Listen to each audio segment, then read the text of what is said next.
Hi everyone, Mel here. I thought I would do an intro video for a little getting to know you, and I thought I would come outside on our brand new porch, which I will walk you around and let you see a little bit of, but it's a beautiful day, so here I am. Um, so I was going to write down notes and I forgot, and that's part of the getting to know me. But get right into it. My name's Melanie, but I go by Mel, um, or Melanie. I don't mind either.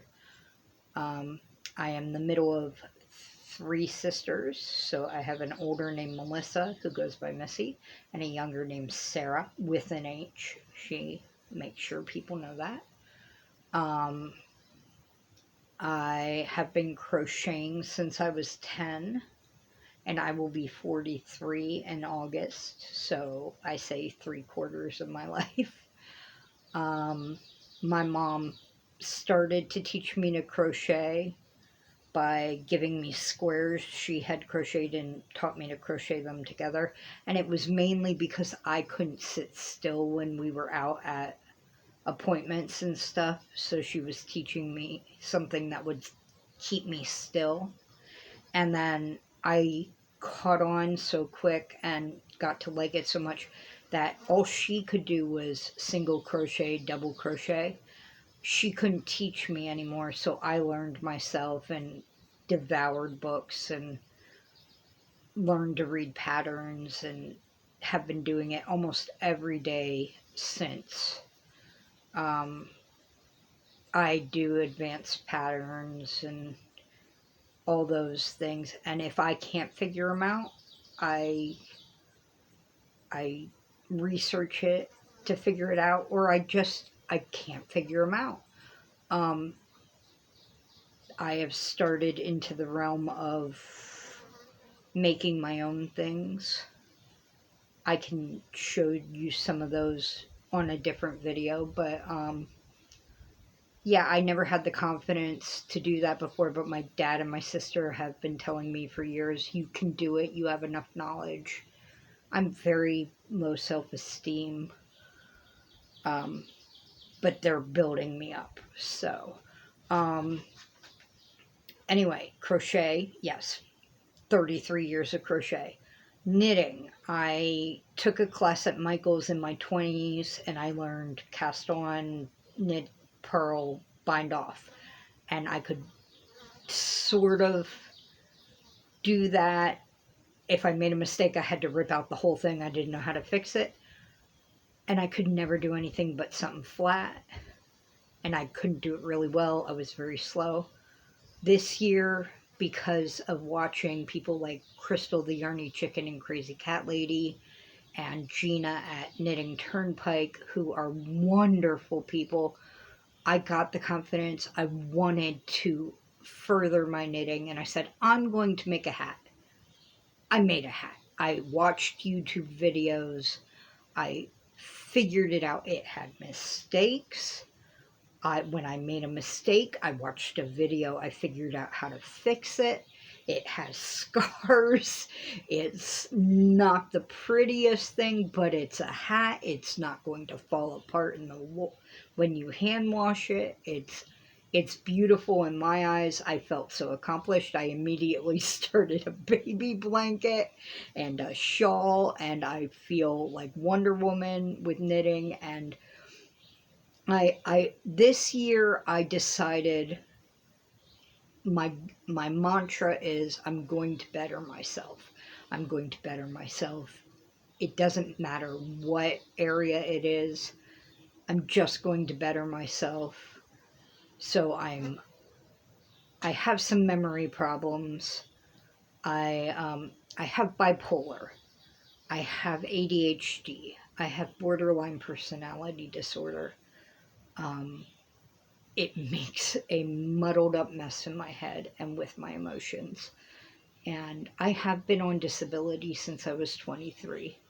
Or no, since, yeah, 23. I have also been on high levels of concoctions of medication since I was 16.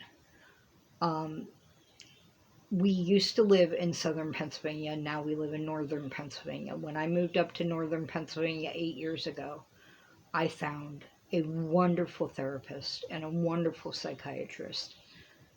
And I was able to work with the psychiatrist, and we decided to stop my psychiatric medications and try no medication. And for the first time since my bipolar hit, I was stable. And we added one in during the winter because I always get the winter blues. And that is the one I am on all the time now. And I have never been more stable in my life with the bipolar. And that's what works for me. It doesn't work for everybody, but that's what works for me. And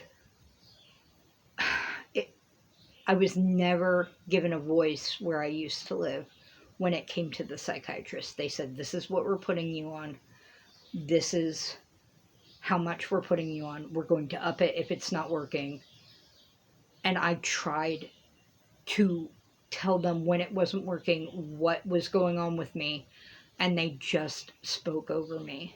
And here they listened to me, and I feel better than ever. And yeah, I get emotional. It just feels great, and I feel like I'm bettering myself. I feel like I can try new things. And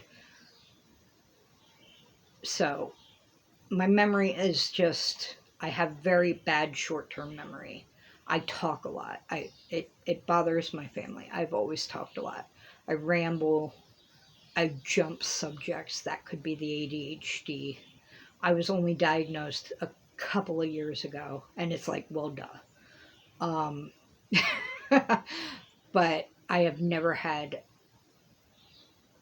helpful hints on how to work with the symptoms of my ADHD, the interruptions, the babbling. So we're working on it now as an adult in her 40s, how to control them. But my knitting is coming along wonderfully, and I'm excited about that, something new. I'm also trying new crafts beyond yarn art, and I'm excited. I'm getting a craft room this year, which just makes my heart burst. Yeah, I'm highly, highly excited. My dad's going to build me a greenhouse, possibly not this summer because we might not get the time, but he's going to build me a greenhouse. I'm going to get a garden next year. I'm only doing container gardening this year.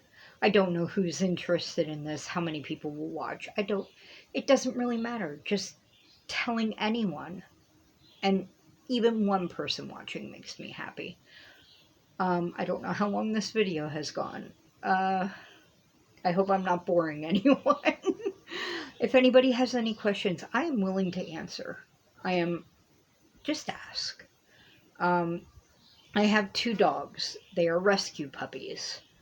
One I literally found in the street up here.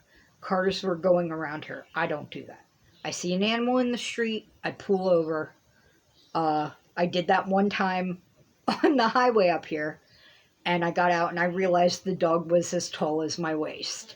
And I was like, oh, this might not be good. And he came over and licked my face. And I was like, oh, such a good puppy.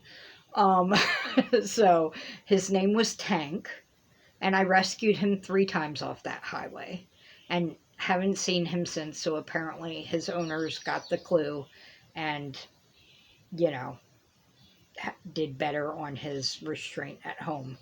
So, but this one I rescued and took her to the shelter. They kept her for a week to see if she had any owners. They said she had no owners. And I said, I want to be the first one to up for her adoption if she has no owners. And so I was. I adopted her.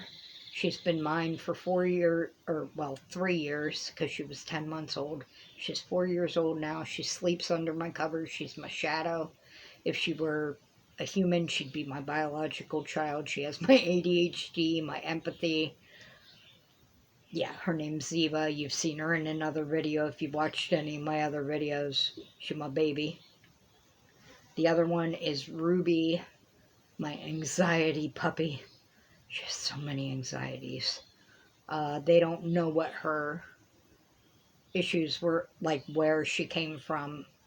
We adopted her out of a rescue in Maryland, and she actually came from Ohio. We think she was an Amish puppy mill because we lived in Lancaster County at the time, and every time the Amish went by, she lost her mind when they were dressed in their blacks, and she just couldn't take it. So she is half Australian Shepherd, half Australian Red Heeler. She looks like a corgi all stretched out. But yeah, so now I'm rambling. There you go. Um, yeah, I just love people. I love to talk. I love to laugh and make people happy. And if anybody has any questions or would like to be my friend, I welcome it. I hope you have a wonderful day and a wonderful week coming up. And I may make a video later of my garden and take you for a walk through the property. So have a great day. Bye.